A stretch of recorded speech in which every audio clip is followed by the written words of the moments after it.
pouvons tous faire vibrer notre vie personnelle et professionnelle au rythme de notre cœur et de notre être véritable. Chaque jour, je vous accompagne à oser une vie libre, épanouie et inspirante. Je suis Frédéric May, coach et créateur de sens et de potentiel pour l'être humain, et bienvenue sur ce podcast Oser ma vie. Bonjour à tous et bienvenue sur le podcast Oser ma vie, le podcast qui vous permet d'imaginer, d'initier et de créer la vie que vous voulez. Aujourd'hui, nous allons parler d'un comportement souvent pesant à vivre au quotidien. Je veux parler de la dépendance affective. La dépendance affective, c'est le besoin d'être aimé pour se sentir en sécurité.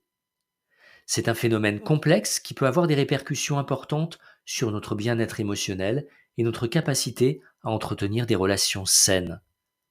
Cependant, il est possible de prendre des mesures pour mieux comprendre cette problématique et la surmonter. Dans cet épisode, nous explorerons ce qu'est la dépendance affective, comment la reconnaître, et surtout, je vous donnerai quelques conseils pour commencer à vivre plus librement. Restez à l'écoute.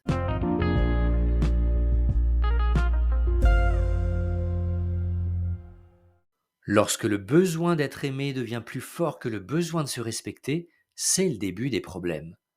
Qu'est-ce que la dépendance affective ?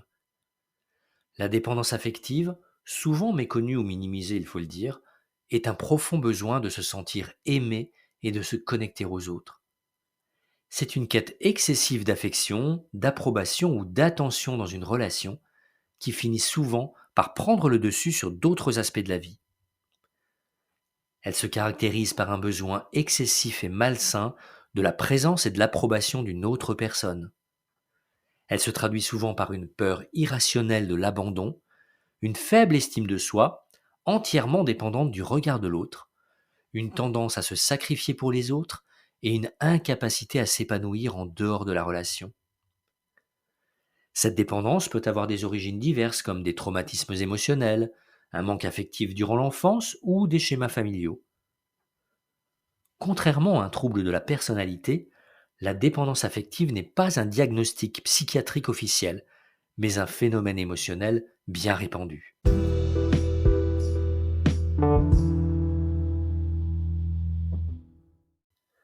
Alors, comment déceler la dépendance affective ? Il faut dire que reconnaître la dépendance affective n'est pas toujours aisé, car elle peut se cacher derrière des comportements apparemment normaux. Cependant, certains signes peuvent être révélateurs, tels que l'incapacité à être seul, la recherche constante de validation, ou la tendance à ignorer ses propres besoins pour satisfaire ceux des autres. Il est essentiel de prendre conscience de ces schémas pour commencer à les briser. Voici quelques signes principaux de la dépendance affective. Une faible estime de soi. La personne a tendance à se dévaloriser et à ignorer ses propres besoins. Tout ou rien. La personne a du mal à avoir des relations équilibrées, oscillant entre un besoin excessif d'affection et de rejet. Une communication inadéquate.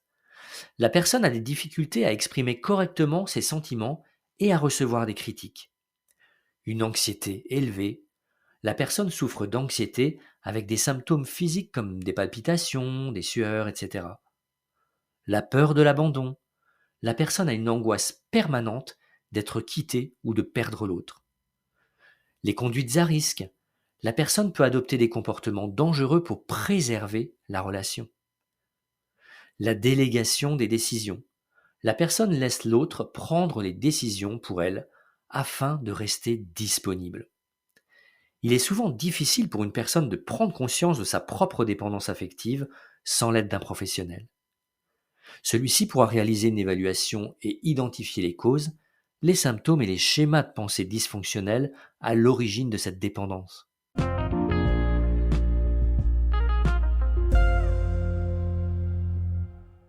Voici 6 conseils pour commencer à mieux vivre avec votre dépendance affective et en atténuer ses effets dévastateurs.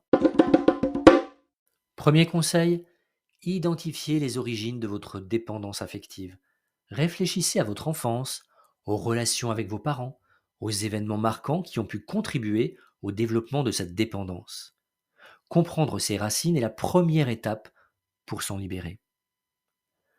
Deuxième conseil, comprendre comment la dépendance affective affecte vos relations. Analysez vos relations amoureuses, amicales ou familiales.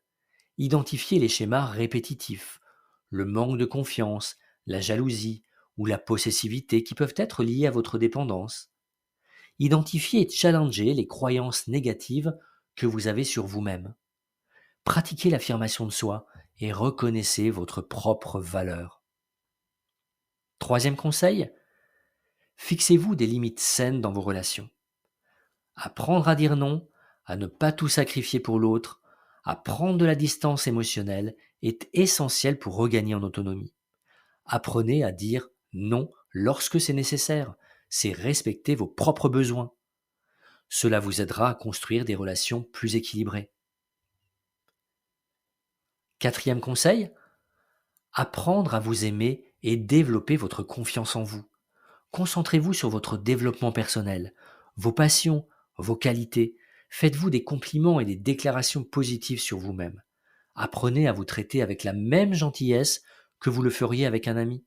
Soyez doux envers vous-même lorsque vous faites face à des défis liés à la dépendance affective. Cinquième conseil, développez votre maturité affective. Travaillez sur votre capacité à gérer vos émotions, à lâcher prise et à ne plus dépendre du regard des autres pour vous sentir bien. Sixième et dernier conseil, développez une vie autonome. Investissez dans vos propres intérêts, passions et relations en dehors de votre relation principale. Cultivez une identité individuelle solide.